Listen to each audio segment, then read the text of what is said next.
Sir Vallabhaneni Vamsi గత కొన్ని నెలలుగా కూడా జైల్లోనే ఉన్నారు. అయితే ఈ నేపథ్యంలో తన ఆరోగ్యం క్షీణించిందని హాస్పిటల్‌లో అడ్మిట్ చేశారని చెప్పేసి వార్తలొస్తున్నాయి సార్. అటువైపు నుంచి వైసీపీ వాళ్ళు ఏం ఆరోపిస్తున్నారంటే జైల్‌లో వల్లభనేని వంశీపై విష ప్రయోగం జరిగింది అని చెప్పేసి అతన్ని చంపడానికి కుట్రలు జరిగాయని చెప్పేసి వాళ్ళు చెప్తున్నారు. నిజంగా ఈ విధంగా జైల్‌లో అంటే విష ప్రయోగం గానివ్వండి లేకుంటే ఇంకే రకాలైన చంపేందుకు కుట్రలు జరిగే అవకాశం కనిపిస్తుందా సార్? ప్రెజెంట్ ఇప్పుడు వల్లభనేని కండిషన్ ఏ విధంగా ఉంది? ముందుగా వల్లభనేని కండిషన్ మాట్లాడుకొని తర్వాత మిగతా విషయాలు మాట్లాడుకుందాం. వల్లభనేని వంశీ గత 50 రోజుల నుంచి జైల్లో ఉన్నాడు. ఫిబ్రవరి 13 ఆ ప్రాంతంలో అరెస్ట్ అయ్యాడు. అప్పటి నుంచి ఆయనకి బెయిల్ రాలేదు. అనేక సార్లు బెయిల్‌కి అప్లై చేశాడు. రీసెంట్‌గా కూడా ఆయనకి ఎస్సీ, ఎస్టీ కోర్టు రిజెక్ట్ చేసింది. హైకోర్టులో కూడా బెయిల్ రిజెక్ట్ చేసింది. ఎందుకంటే ఆయన కిడ్నాప్ కేసులో బలమైన ఆధారాలు ఉన్నాయి. ఇంకా చాలామంది ఈ కేసులో ఎస్కేప్ అయ్యి ఉన్నారు. వాళ్ళందరినీ మేము పిలిపించాలి. ఇతను బాగా సామాజికంగా, ఆర్థికంగా బలవంతుడు కాబట్టి ఇతను ఇన్‌ఫ్లుయెన్స్ చేసే అవకాశం ఉంది. సాక్షుల్ని ఆహ్, బెదిరించడం కావచ్చు, లేతే ప్రలోభపరచడం కావచ్చు చేయొచ్చు. అట్లాగే సాక్ష్యాధారాల్ని తారుమారు చేసే అవకాశం ఉందని బలంగా ప్రాసిక్యూషన్ ఆర్గ్యుమెంట్ చేయగలిగింది. దాంతో ఇతనికి బెయిల్ అయితే రాలేదు. సో, ఆల్రెడీ అతనికి కొంత ఆహ్, హెల్త్ ఇష్యూస్ ఉన్నాయి. అతనికేందంటే ఒకటి సివియర్ బ్యాక్ పెయిన్ ఉంది. దాని తర్వాత ఆస్తమా ఉంది. థైరాయిడ్ కూడా ఉందేమో అని డౌట్ వస్తుంది. సో, అతను గతంలో కూడా నాకు హెల్త్ ఇష్యూస్ ఉన్నాయని చెప్పాడు. దానికి సంబంధించి మామూలుగా గవర్నమెంట్ జైళ్ళల్లో హెల్త్ ఇష్యూస్ ఉంటే ఆ జైల్లోనే మెడికల్ ఫెసిలిటీస్ ఉంటే అక్కడే చూస్తారు. లేనప్పుడు అక్కడ పక్కన ఏ గవర్నమెంట్ హాస్పిటల్ ఉంటే దానికి తీసుకెళ్తారు. ఎందుకంటే అతనికి ఆల్రెడీ ప్రాబ్లమ్ ఉంది కాబట్టి తీసుకెళ్ళమన్నారు. వీళ్ళు మెల్లగా ఎప్పుడో 4:30, 5కి అలా తీసుకెళ్లారు గవర్నమెంట్ హాస్పిటల్‌కి విజయవాడలో.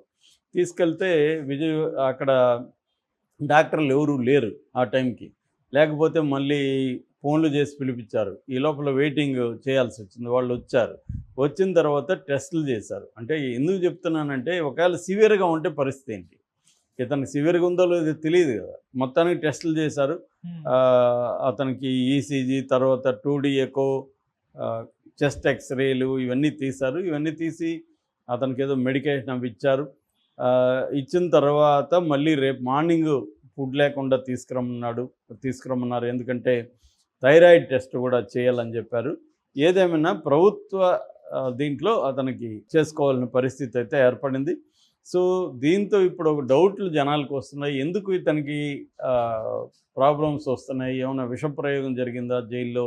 ఎందుకంటే తను జైలు ఫుడ్డే తింటున్నాడు. బయట ఫుడ్ అయితే రాలేదు. ఇదే కార్యక్రమం గతంలో కూడా చంద్రబాబు మీద కూడా వాళ్ళు ఆరోపించారు. చంద్రబాబుని చంపేయాలని జైల్లో చూస్తున్నారనేది కూడా ఆరోపించారు. ఇదే మాట ఇప్పుడు వంశీ విషయంలో కూడా ఆరోపిస్తున్నారు. జైల్లోనే వంశీని చంపేయాలని. ఇది అనేక ప్రాంతాల్లో ఇదే ఉంది. కాకపోతే మన దేశంలో జైళ్ళల్లో చంపిన సంఘటనలు లేవా అంటే బోలెడు ఉన్నాయి.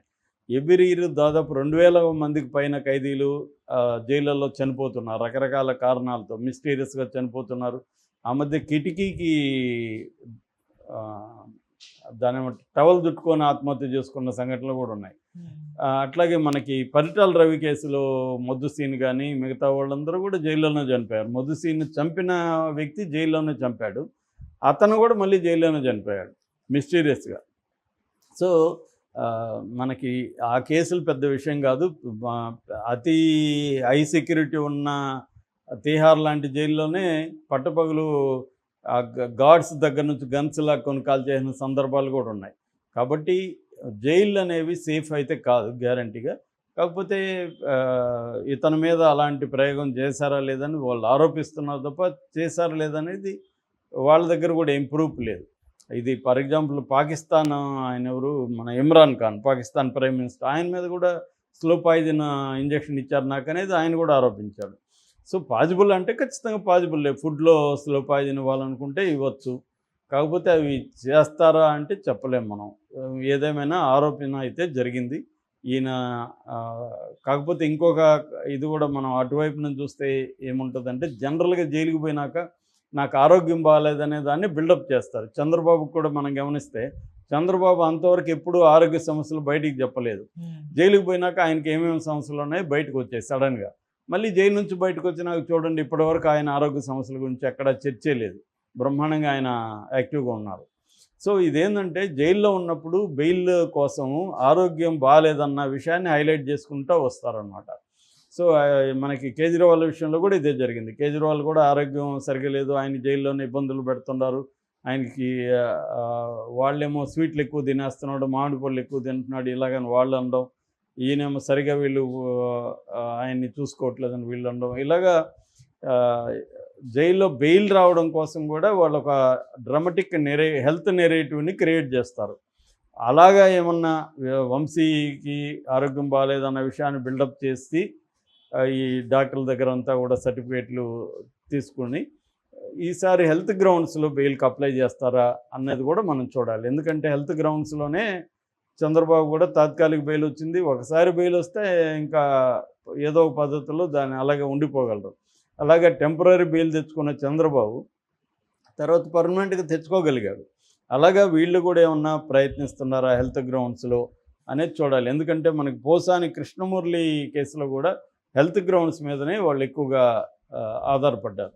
కాకపోతే పోసాని కృష్ణమురళి కేసు కంటే కూడా ఇది సీరియస్ కేసు. ఇదేంటంటే ఎస్సీ ఎస్టీ అట్రాసిటీస్ కేసు పెట్టారు.